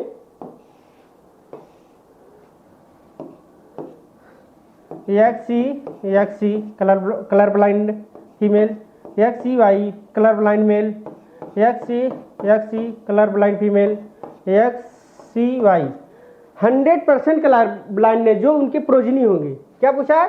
Chance of progeny having colour blindness 100%, first option, NEET 2022 का क्वेश्चन है, नीट 2022 का क्वेश्चन है। नेक्स्ट क्वेश्चन पे आते हैं, क्वेश्चन नंबर 175। क्वेश्चन नंबर 175 में देखते हैं, बहुत प्यारा क्वेश्चन है, बहुत ही प्यारा क्वेश्चन है। Sickle cell anaemia example of, sickle cell anaemia में क्या होता है? आरबीसी पहले तो नॉर्मल होती है, सिकिल सेल एनीमिया में आरबीसी हसीएकार हो जाती है। आपको बताते हैं, ये मान लीजिए नॉर्मल हीमोग्लोबिन है, ठीक, सिकिल सेल एनीमिया में क्या होती है? बाई कॉन्केव से हो जाती है, बाई कॉनकेव, ये नॉर्मल आरबीसी है भैया, नॉर्मल आरबीसी है। ठीक, ये आपके sickle cell, SIC sickle cell RBC है शेप। तो जो इसका लाइफ स्पान होता है आप सभी लोगों को मालूम होगा 100 to 120 डे होता है, लेकिन सिकल सेल एनीमिया में जो आरबीसी का लाइफ स्पान घट के 10 से 20 दिन ही रह जाता है, 10 से 20 दिन ही रह जाता है। सिकल सेल एनीमिया में थोड़ी सी भी चोट हुई तो बहुत ढेर सारे ब्लड ज़्यादा मात्रा में निकलने लगते हैं। क्यों? क्योंकि थक्का बनने की टेंडेंसी बहुत कम हो जाती है। तो आपका समझाते हैं, मेंडेलियन डिसऑर्डर है, ये सही है। मेंडेलियन डिसऑर्डर को 2 भागों में बांटा गया है, जेनेटिक डिसऑर्डर है, क्रोमोसोमल डिसऑर्डर। तो ये भी सही है, तो ये भी जेनेटिक डिसऑर्डर, जेनेटिक डिसऑर्डर में आता है, क्रोमोसोमल डिसऑर्डर नहीं होगा। क्रोमोसोमल डिसऑर्डर अलग है। क्रोमोसोमल डिसऑर्डर में 3 आते हैं, Down syndrome, Klinefelter syndrome, Turner syndrome. तो आपका गलत हो गया। इनबॉर्न, ये भी नहीं होगा। Point mutation due to single change of DNA called as point mutation, point mutation के कारण भी हो सकता है। सिकल सेल एनीमिया इसके अंतर्गत भी आता है। फ्रेम शिफ्ट म्यूटेशन, ये नहीं होगा। सेक्स लिंकेड डिजीज, सही है, sex linked disease, sex linked disease ये नहीं होगा। ठीक, ये आपका नहीं होगा। रिसेसिव डिसऑर्डर ये होगा। क्वालिटेटिव, क्वालिटेटिव होगा लेकिन क्वांटिटेटिव नहीं होगा। क्वांटिटेटिव आपका आता है थैलेसीमिया, थैलेसीमिया का एग्जाम्पल है। ठीक, ऑटोसोमल डिसऑर्डर ये भी होगा। तो देखते हैं कौन सा कितने करेक्ट है। First second 5, first second 5, first second 5, इतना ही जाने पे आपको आंसर मिल जाए। थर्ड ऑप्शन आपके यहाँ पे करेक्ट हो जाएगा।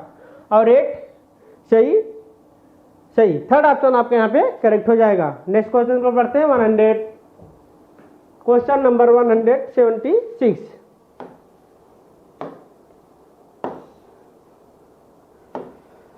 क्वेश्चन नंबर 176 में देखते हैं क्या है। तो आते हैं ड्रोसोफिला मेलेनोगास्टा, जिसे कॉमन नेम फ्रूट फ्लाई है, found in very suitable genetic study because drosophila melanogaster also called as a fruit fly, जिसका जीवन काल 2 वीक होता है। TS मॉर्गन ने इसको चूज किया था एक्सपेरिमेंट करने के लिए। क्यों चूज किया था? इसका लाइफ साइकिल 2 वीक होता है। ये आसानी से मेल और फीमेल में आप डिफरेंस देख सकते हैं। ठीक, और इसमें एक ही प्रोजनी, एक ही मेटिंग में लार्ज नंबर ऑफ प्रोजनी प्राप्त होता है। तो देखते हैं, they could grow in the simple synthetic medium in laboratory. इसको कुछ भी सड़ी गली चीज दे दोगे, अपना खा पी के अपना जिंदा रहेगी, फ्रूट फ्लाई। तो ये सही है। They complete their life cycle in 2 week, ये भी सही है। डायरेक्ट ऐसा एनसीईआरटी में लाइन दिया भैया, देख लीजिएगा आप लोग। A single mating could be produce large number of progeny fly, सही है। एक सिंगल मेटिंग के द्वारा लार्ज नंबर ऑफ प्रोजनी प्राप्त होती है। Male and female clearly distinguished, मतलब हम लोग पहचान कर सकते हैं, पहचान कर सकते हैं मेल और फीमेल को आसानी से। It has few hereditary variation can seen with low power, तो फ्यू नहीं यहाँ पर, लार्ज होगा, लार्ज नंबर ऑफ हेरिडिटी होगा, ये आपका लार्ज होगा। तो ये आपका इनकरेक्ट होगा। ठीक, तो देखते हैं फर्स्ट, सेकेंड, थर्ड, फोर्थ, 4 आपके सही है। क्या पूछा गया? How many statement are correct, तो सेकेंड ऑप्शन आपके यहाँ पे करेक्ट हो जाएगा, 5वां गलत है। नेक्स्ट क्वेश्चन को पढ़ते हैं, क्वेश्चन नंबर 177। क्वेश्चन नंबर 177 में क्या दे दिया है? Down syndrome and Turner syndrome are due to progeny. तो डाउन सिंड्रोम जो होता है आपका ट्राइसोमी बोला जाता है, और टर्नर सिंड्रोमी आपका मोनोसोमी बोला जाता है। तो डाउन सिंड्रोम को ट्राइसोमी इसलिए बोला जाता है कि 21वें क्रोमोसोम्स पर एक एडिशनल कॉपी हो जाती है, तो यहाँ पर 14+X हो रहेगा, तो ये मोनोसोमी हो गया। तो ये आपका ट्राइसोमी हो गया, ये आपका मोनोसोमी हो गया। टर्नर सिंड्रोम सिर्फ पाया जाता है फीमेल में। नेक्स्ट क्वेश्चन पर बढ़ते हैं, क्वेश्चन नंबर 178। क्वेश्चन नंबर 178 को देखते हैं। Read the following statement, choose the correct option. Correct option को चूज करना है। Mendelian disorder are mainly determined by the alternation of mutation of single gene. तो ये आपका सिंगल जीन है, सही है। इसमें आपका चूज करना है कौन से करेक्ट है, कौन सा दिया नीचे कितने करेक्ट है। तो ये आपका सही है। एनसीईआरटी में डायरेक्ट दिया Mendelian disorder are mainly determined by the alternation और म्यूटेशन ऑफ सिंगल जीन। तो chromosomal disorder are mainly are determined, यहाँ क्रोमोसोमल नहीं होगा आपका, यहाँ पे आपका होगा मेंडेलियन डिसऑर्डर ही होगा, मेंडेलियन डिसऑर्डर ही होगा। ठीक, तो देखते हैं आगे पढ़ते हैं। ये आपका इनकरेक्ट हो गया। थैलेसीमिया और cystic fibrosis are Mendelian disorder, तो ये सही है। तो हम पीसीएस स्टार की ट्रिक से, पीसीएस स्टार ये आपको याद होना चाहिए। ठीक, पी से आपका फिनाइल कीटोनूरिया हो गया, फिनाइल कीटोनूरिया। ठीक, सी से cystic fibrosis, cystic fibrosis. S से sickle cell anaemia, sickle cell anaemia. S T मतलब थैलेसीमिया, थैलासीमिया। ए आर से ऑटोसोमल रिसेसिव डिसऑर्डर। तो ये आपका स्टेटमेंट करेक्ट होगा। और sickle cell anaemia is X linked, तो ये गलत है। अभी देखिए sickle cell anaemia autosomal recessive disorder है। एक्स लिंकेड डिजीज सिर्फ दो ही है पूरे जेनेटिक्स में। वो कौन कौन से हैं आपको याद होना चाहिए। एक आपको हीमोफीलिया हो गया, हीमोफीलिया हो गया। एक आपका कलर ब्लाइंडनेस हो गया, कलर ब्लाइंडनेस हो गया। ठीक, ये आपका एक्स लिंकेड मतलब सेक्स लिंकेड डिजीज है। ठीक, ये भी इनकरेक्ट हो गया। नेक्स्ट क्वेश्चन का पढ़ते हैं, नेक्स्ट स्टेटमेंट की तरफ। Haemophilia are the autosomal linked recessive disease, गलत है। हीमोफीलिया भी हमने आपको जिक्र किया है, एक्स लिंकेड डिजीज है। तो देखते हैं कितने करेक्ट हैं। करेक्ट पूछा गया, फर्स्ट एंड थर्ड करेक्ट। पहला ऑप्शन आपका यहाँ पे करेक्ट हो जाएगा। नेक्स्ट क्वेश्चन का बढ़ते हैं, question number 179। Question number 179, which amino acid are substituted of sickle cell anaemia. Sickle cell anaemia में क्या होता है, ग्लूटामिक एसिड की जगह वायलिन हो जाता है बीटा पोजीशन पे। Glutamic acid,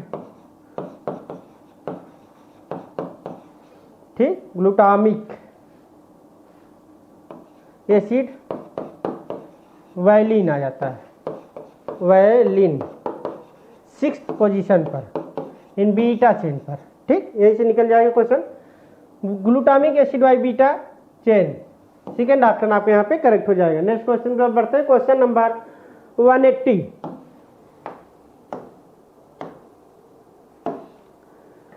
phenotypically female having rudimentary ovary, सिर्फ एक ही कंडीशन में पाया जाता है। क्रोमोसोमल डिसऑर्डर में 3 डिसऑर्डर है, Down syndrome, Klinefelter syndrome, Turner syndrome.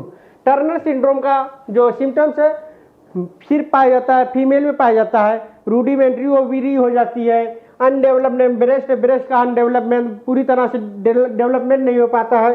Short shorted lack of other secondary sexual character, जो कि आपके देखा जाता है टर्नर सिंड्रोम के तहत। 14+XO, इसे मोनोसोमी भी बोला जाता है। और क्लाइनफिंटर सिंड्रोम में क्या होता है, सबसे बढ़िया एग्जांपल है गायनेकोमेस्टिया। फीमेल में ब्रेस्ट का डेवलपमेंट हो जाता है, फेमिनी कैरेक्टर आ जाता है मेल में। डाउन सिंड्रोम में क्या होता है कि हाथों पे दरारें पड़ने लगती हैं और पार्सली मुंह ओपन रहता है, खुला रहता है, और डेवलपमेंट, मेंटल का डेवलपमेंट भी रुक जाता है। तो सेकेंड स्टेटमेंट यहाँ पे करेक्ट हो जाए। क्वेश्चन नंबर 181,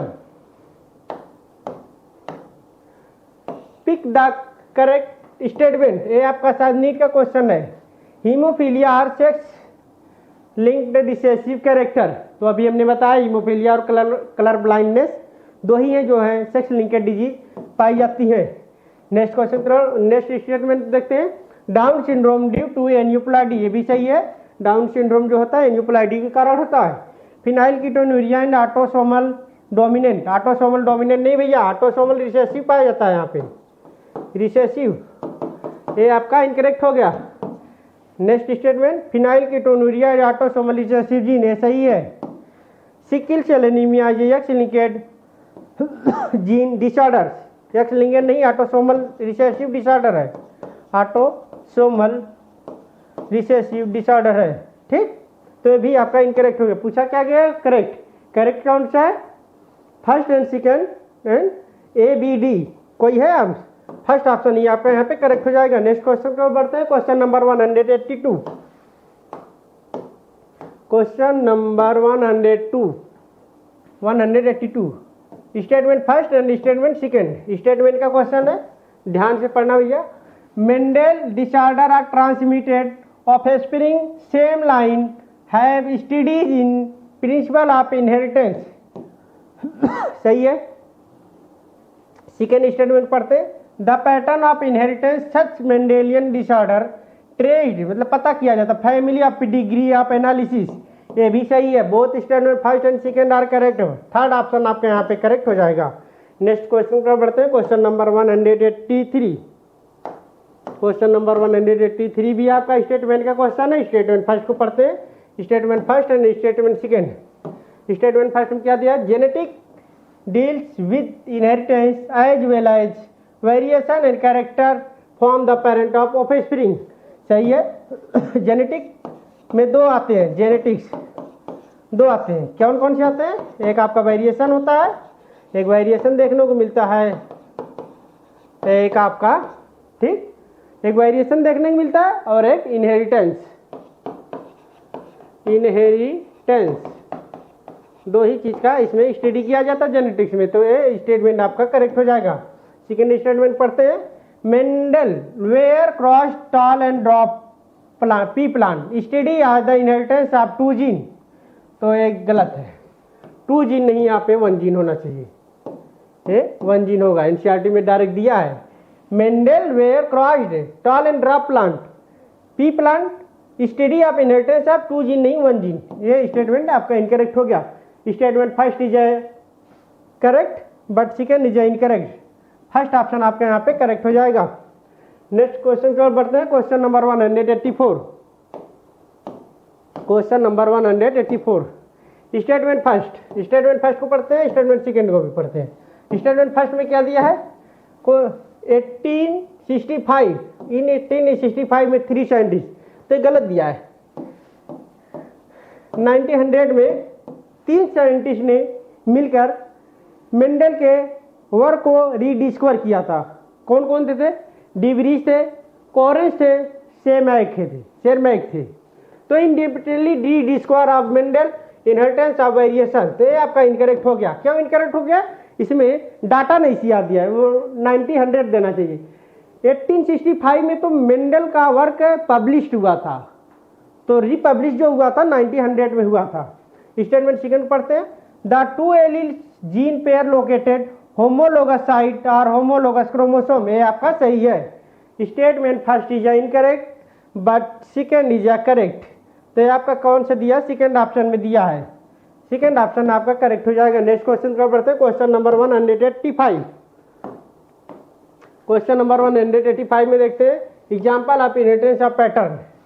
मदर से कोई डिजीज सन में जा रही है, फादर से कोई डिजीज डॉटर में जा रही है। एक ही कंडीशन में हो सकता है, हीमोफीलिया में हो सकता है।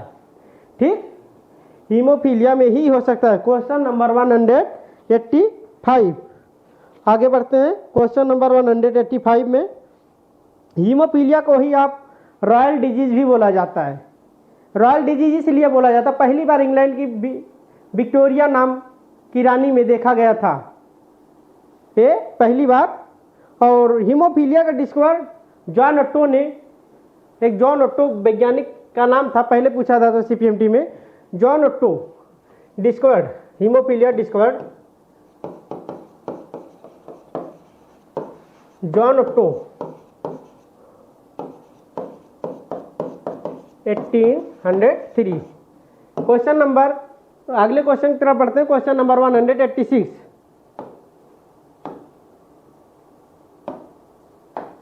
क्वेश्चन नंबर 186 को पढ़ते हैं।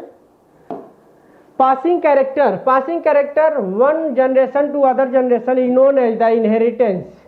एक पीढ़ी से दूसरे पीढ़ी तक कोई कैरेक्टर का जाना इनहेरिटेंस कहलाता है। वेरिएशन क्या होता है?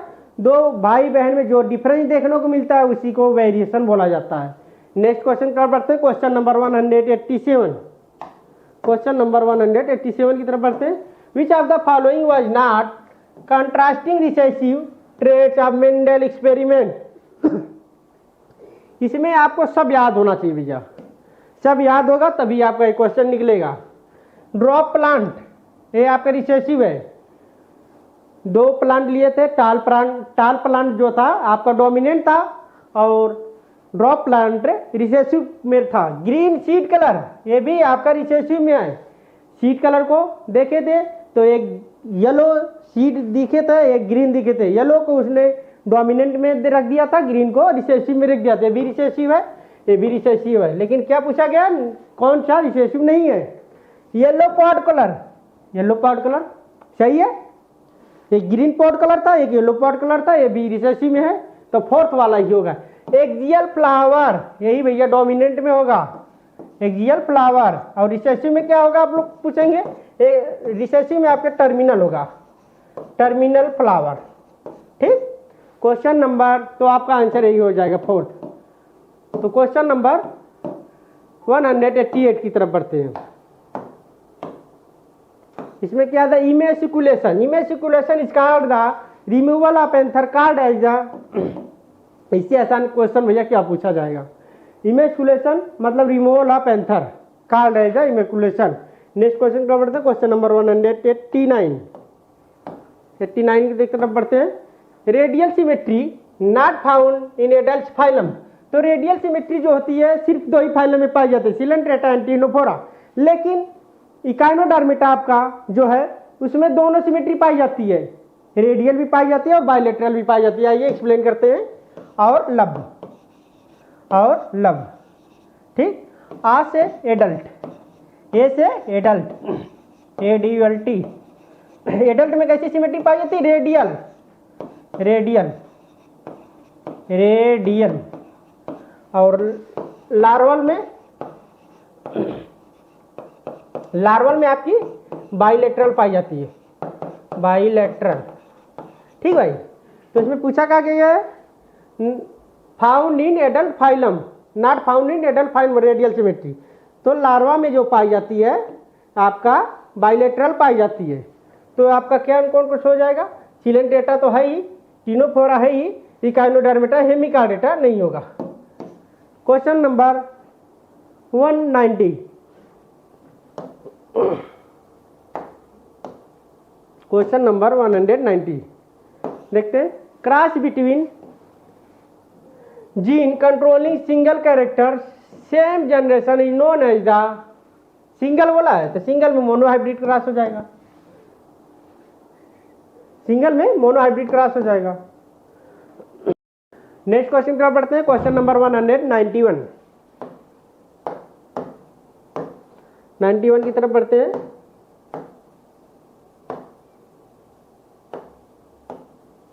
तो क्वेश्चन नंबर 191 में दिया है, family are characterise on the basis of. Family का कैरेक्टराइज किसके बेसिस पे किया गया है, vegetative character and reproductive character. Fourth option आपका यहाँ पे करेक्ट हो जाएगा। Question number 192। नेक्स्ट क्वेश्चन की तरफ बढ़ते हैं। क्वेश्चन 192 की तरफ। क्वेश्चन 192 में क्या दिया आपका, which of the following responsible for alternation in DNA sequence called as the mutation. ये आपका alternation of DNA sequence called as the mutation. ठीक, म्यूटेशन, जैसे म्यूटेशन के एग्जांपल है सिकल सेल एनीमिया भी है। नेक्स्ट क्वेश्चन की तरफ बढ़ते हैं। Question number 193। Question number 193, Klinefelter syndrome. अभी हमने क्लाइनफिल्टर सिंड्रोम के बारे में जिक्र किया था, जो कि एक क्रोमोसोमल डिसऑर्डर है। क्लाइनफिल्टर सिंड्रोम एक क्रोमोसोमल डिसऑर्डर है। एक आपका डाउन सिंड्रोम, वो भी क्रोमोसोमल डिसऑर्डर में आता है। पहले तमाम प्रकार 7 प्रकार के पढ़ाए जाते हैं, पटाउ सिंड्रोम और तमाम प्रकार के सिंड्रोम पढ़ाए जाते हैं, लेकिन सिर्फ एनसीईआरटी में 3 ही सिंड्रोम दिया है और 3 ही सिंड्रोम से क्वेश्चन भी पूछे जाते हैं नीट में। तो क्लाइनफिल्टर सिंड्रोम के बारे में पूछा गया है, presence of additional copy of chromosome number of 21। गलत है, 21 पे नहीं होता है। absence of one x chromosome 45 with, ये आपका टर्नर सिंड्रोम होगा, ये आपका टर्नर सिंड्रोम होगा, ये भी आपका इनकरेक्ट है। अगले, presence of an additional copy of x chromosome resulting of 47XY, यही आपका करेक्ट हो जाएगा। ठीक भाई, थर्ड ऑप्शन आपका यहाँ पे करेक्ट हो जाएगा। क्लाइन-पिंटर सिंड्रोम का एक बहुत बढ़िया एग्जांपल है। इसमें मेल में फेमिनी कैरेक्टर दिखने लगता है। फेमिनी कैरेक्टर आप लोग सोचेंगे क्या होता है। फेमिनी कैरेक्टर ये होता है मेल में फीमेल की तरह ब्रेस्ट का डेवलपमेंट होने लगता है, इसे फेमिनी कैरेक्टर सबसे बड़ा रीजन माना जाता है। क्लाइन-पिंटर सिंड्रोम का सबसे बढ़िया एग्जांपल है, इसे बोला जाता है गायनेकोमेस्टिया। नेक्स्ट क्वेश्चन कब पढ़ते हैं, question number 194।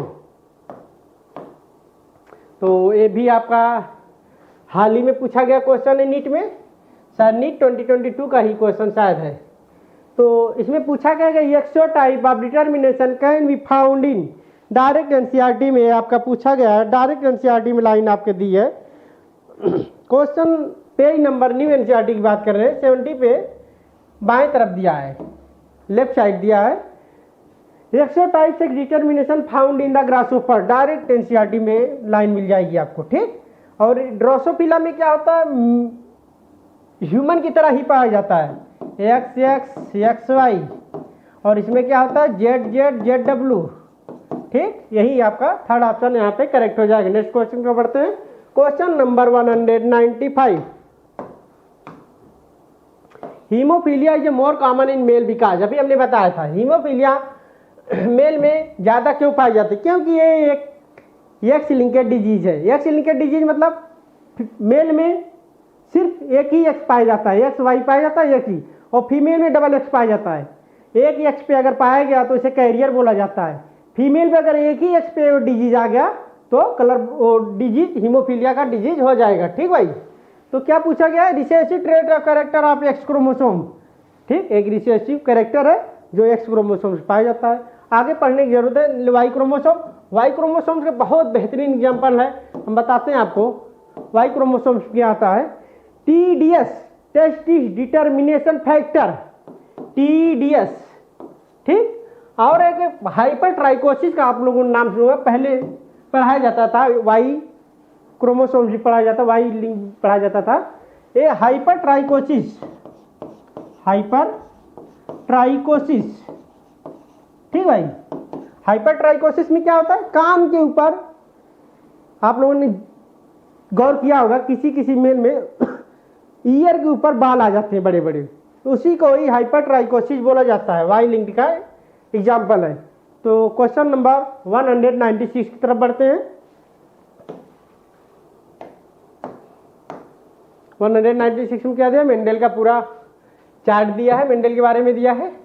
Which of following statement of correct matching according Mendel's work, scientist और genetics related with Mendel experiment garden P.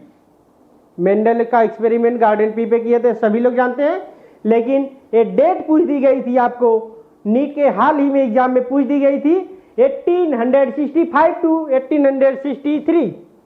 7 साल पूरे काम किए थे मेंडल साहब ने, 1865 से लेकर 1800, ठीक, 1865 से लेकर 1863 तक। तो ये आपका स्टेटमेंट मतलब ऑप्शन इनकरेक्ट हो गया।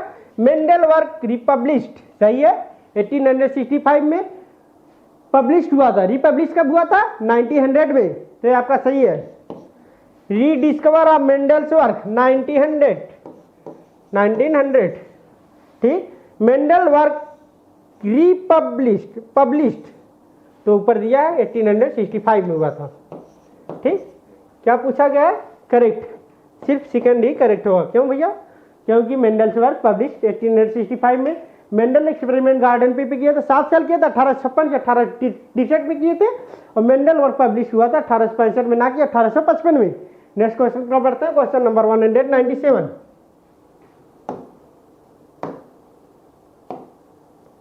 क्वेश्चन नंबर 197 में क्या दिया, how many true breeding P plants varieties of did Mendel select pair with similar except characterized by the 14। ये भी आपका नीट का ही क्वेश्चन है, आप लोग देख लीजिएगा, डायरेक्ट एनसीईआरटी में दिया है, लेफ्ट पेज में दिया, how many types of breeding plant varieties of mineral did select the pair which of similar except one of the character contrasting trait 14। Next question क्या बढ़ते हैं, question number 198। Question 198 the genotype of husband and wife. एक husband का genotype दिया है, एक wife का husband का जीनोटाइप दिया है। Blood types of children, how many different types of phenotype. Genotype और फिनोटाइप पूछा गया है, मेल और फीमेल का लिखते हैं। मेल का दिया है IA एंड IB, ठीक भैया, और फीमेल का क्या दिया है IA और IO। इसको निकालते हैं चेकर बोर्ड के मेथड से, IA ठीक, IA IB, ठीक भैया, IA IO मतलब 0, फिर IB IO। तो आपका जीनोटाइप, ये आपका जीनोटाइप निकल आया, ये आपका क्या है जीनोटाइप, ठीक भाई। जीनोटाइप कितने हैं 1 2 3 4। और फिनोटाइप में क्या होता है, कितने प्रकार के होते हैं, ये दोनों यही प्रकार के होंगे, ये दोनों ए प्रकार के होंगे। एक ए हो जाएगा भाई, एक AB हो जाएगा, एक आपका B हो जाएगा, ठीक। ये आपका फिनोटाइप हो गए। जीनोटाइप 4 हो गए, जीनो 4 हो गए, फिनो 3 हो गए। कोई आंसर देखो दिया है, 4 genotype and 3 phenotype. Second option आपके यहाँ पे करेक्ट हो जाएगा, सेकेंड स्टेटमेंट आपका यहाँ पे करेक्ट हो जाएगा। 4 जीनोटाइप 3 फिनोटाइप, 1 2 3 4। ये आपका जीनोटाइप, AB ये आपका फिनोटाइप। नेक्स्ट क्वेश्चन क्या पढ़ते हैं, क्वेश्चन नंबर 199 में देखते हैं क्वेश्चन क्या दिया है। एलील 4 के बारे में दिया है। Allele 4 different molecular form gene, heterozygous होता नहीं है, डिफरेंट फिनोटाइप ये भी नहीं होता है, true breeding of homozygous. First option आपका यहाँ पे करेक्ट हो जाएगा, 199 का फर्स्ट ऑप्शन। आइए लास्ट क्वेश्चन पे चलते हैं, क्वेश्चन नंबर 200। क्वेश्चन नंबर 200 में क्या दिया है, a man blood group A. एक मैन का ब्लड ग्रुप ए दिया है, उसकी शादी हो रही है ब्लड ग्रुप बी से। एक मैन है, उसका ब्लड ग्रुप चेक किया गया ए है, जिससे शादी हो रही फीमेल की, उसका ब्लड ग्रुप बी है। तो पूछा गया है बच्चों में ब्लड ग्रुप की पॉसिबिलिटी क्या होगी। ये भी शायद नीट का ही क्वेश्चन है, निकालते हैं इसको मेथड द्वारा। ए है, ए में क्या दिया भैया, ब्लड ग्रुप ए दिया है। तो ए को हम 2 संभावनाएं लिख सकते हैं। कौन कौन सी संभावनाएं, IA लिख सकते हैं, I0 लिख सकते हैं। एक आपका बी दिया है, बी मतलब ए मतलब मेल हो गया, ए को मेल मान लेंगे, बी को फीमेल मान लेंगे, ठीक। फीमेल में क्या, बी में क्या पॉसिबिलिटी हो सकती है, फीमेल में पॉसिबिलिटी हो सकती है IB IO। Checker board Punnett ने जो दिया था, पूनेट स्क्वायर के रूल से निकालेंगे हम लोग भाई। IA IB ठीक, IA IO ठीक, IB IO। इसको देखते हैं IO देखते हैं कितने प्रकार के होते हैं। IA IB, ए आपका AB हो गया, ठीक भाई, AB हो गया, ए आपका B हो गया, ठीक, ए आपका A हो गया, और ए आपका O हो गया। चारों प्रकार के होते हैं, ब्लड ग्रुप 4 होते हैं, AB O। तो कोई दिया है, फर्स्ट ऑप्शन आपका यहाँ पे करेक्ट हो जाएगा। जैसा कि आप लोग ने BRT 13 थोड़ा से लेंदी पेपर बन गया था, लेकिन घबराने वाली कोई बात नहीं है। आप लोग अगले टेस्ट की अब तैयारी करिए, 7 अप्रैल को होगा। उसके बाद हम लोग 4-5 FLT कराएंगे, जिसमें बहुत बेहतरीन क्वेश्चन होंगे, ठीक। थैंक यू, धन्यवाद।